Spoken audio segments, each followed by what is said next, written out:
All right, welcome. Today we are cracking open what feels like an ancient blueprint, almost like a divine organizational chart. We're jumping into Numbers chapter 3 to see exactly how God put together his very first, highly specialized team. So think about it. What does it actually take to build a team for God? Is it about having the right skills, the right family name, or is it more like a divine draft pick? Well, this chapter, it answers all of that. It lays out this incredibly detailed plan for service, for holiness, and for purpose. So yeah, let's get right into it. Okay, so our story kicks off right at the top of the leadership chain with the priestly family of Aaron. Picture this, we're at the base of Mount Sinai. The 10 Commandments have just been given. It's this huge foundational moment, but there's already the shadow of tragedy hanging over everything. So, verse 1 really sets the scene for us. It starts with, "These are the records of Aaron and Moses." This is the official family tree, the leadership roll call, being written down at the exact moment God is speaking to Moses on that holy mountain. I just imagine a heavenly scribe unfurling a scroll, And in the background, the peak of Mount Sinai is literally smoke. All right, moving on to verses 2 and 3. This is where we meet the key players. We're introduced to Aaron's 4 sons. You've got Nadab, the firstborn, then Abihu, Eleazar, and Ithamar. And they're formally anointed. Just picture the sacred oil being poured over their heads, setting them apart completely for God's service. This is basically their ordination day. They are now officially God's priests. And then verse 4 just hits you like a ton of bricks. It's this shocking tragedy. Nadab and Abihu, the 2 oldest sons, they go up to the altar with what the text calls unauthorized fire, basically fire that God did not command. And just like that, in an instant, they're struck down. It's this sudden, incredibly sobering moment that leaves the 2 younger brothers, Eleazar and Ithamar, to pick up the pieces and carry on the family legacy, all while their father, Aaron, has to watch.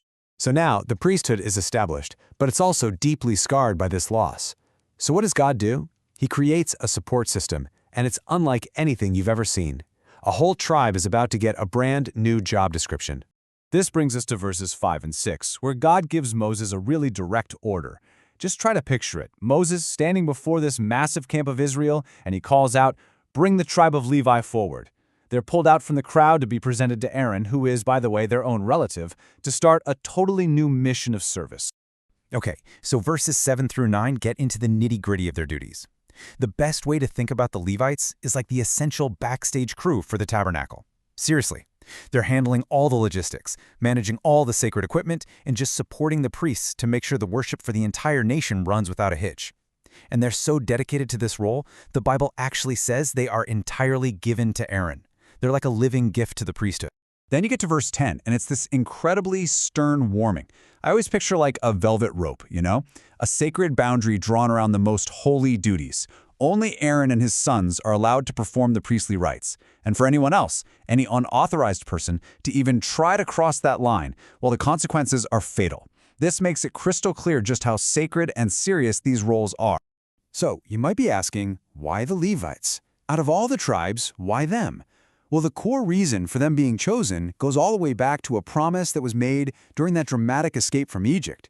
Verses 11 to 13 explain this pretty incredible transaction. Remember the final plague back in Egypt? God spared all the firstborn sons of Israel. And because he saved them, he claimed them as his own. But now he's making a trade. Literally imagine a divine ledger book. On one side, you have every firstborn Israelite male, and on the other, the entire tribe of Levi. God is making a one-for-one swap. The Levites will now serve in place of the firstborn. It's a huge deal. Okay, so we've got the why figured out. Now we get to the how.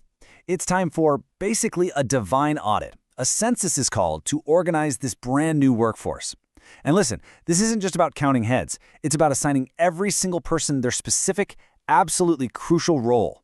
So, verses 14 through 17 kick the whole thing off.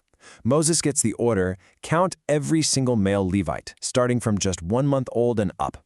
And the whole count is organized by family. You can just picture the patriarch Levi at the very top of a family tree, and then branching out from him are his 3 sons, Gershon, Kohath, and Merari. These 3 guys are about to become the founding fathers of the Levite clans. And from those 3 sons, as we see in verses 18 to 20, come their own families, branching out even further. So you've got Gershon's sons, Kohath's sons, and Merari's sons. Think of them as the teams within the team. Each one has its own unique heritage, and each one is about to get a very specific job to do. All right, now for the really cool part, the assignments. This is all laid out from verse 21 all the way to 37. First up, you have the Gershonites. There are 7,500 of them, and their job is to take care of the tabernacle's huge, heavy curtains and all the beautiful coverings. They're basically the fabric specialists. Then you have the Kohathites, 8,600 strong. And their duty, it's the most sacred, the most sensitive of all. They are the ones who carry the holy furniture. We're talking the Ark of the Covenant, the table, the lampstand, but only after the priests have carefully covered them. And finally, you've got the Merarites. Just think of them as the tabernacle's construction crew. They're responsible for all the heavy hardware, the frames, the bars, the pillars, the sockets, the whole structure. And where does the leadership camp? Verse 38 tells us exactly. Moses, Aaron, and the priests, they are positioned right at the very front, on the east side, guarding the entrance to the sanctuary. It's the place of highest honor for sure, but also the greatest responsibility. This is the command post for the entire operation. So after all that counting, after tallying up all three clans, verse 39 gives us the grand total. And the number is 22,000. That's it. That is the final count of male Levites from just 1 month old and up who are now officially enlisted in the Lord's service. But hold on, the accounting isn't quite done yet. Remember that great exchange we talked about? Well, for the divine books to be perfectly balanced, the number of Levites has to exactly match the number of Israel's firstborn. So, it's time for the final tally. So in verses 40 through 43, Moses gets another job. Now he has to count all the firstborn males of Israel. He goes and does it, and the number comes back 22,273. And God reaffirms the deal, Levites for the firstborn. But wait a minute, you see the problem, right? The numbers don't quite match up. Verse 46 points out the exact difference. There are 273 more firstborn sons than there are Levites to substitute for them. There's a surplus. So the big question is, what happens to these 273 guys who don't have a Levite to take their place? Well, verses 47 and 48 give us this really elegant solution, a redemption payment. For every one of those 273 extra firstborn, a price has to be paid, 5 silver shekels. You can just picture the families coming forward one by one to pay this fee. It's this very tangible act to perfectly balance the divine books. Verse 50 tells us the total amount collected was 1,365 shekels, and the whole chapter wraps up with this final scene in verse 51. Moses gathers up all that silver and presents it to Aaron and the priests. The transaction is complete. The books are balanced, the firstborn are redeemed, the Levites are officially commissioned, and God's instructions have been followed right down to the very last detail. Perfect order has been established. And that brings us to the end of Numbers chapter 3.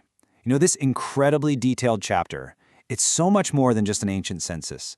It's a powerful story about specific roles, about sacred duties, and about a divine plan where absolutely everyone has a place. And it kind of leaves us with a big question to think about, doesn't it? In our own lives, in a world that can feel pretty chaotic, how does this ancient system of order and substitution and purpose, how does it challenge us to think about our own calling?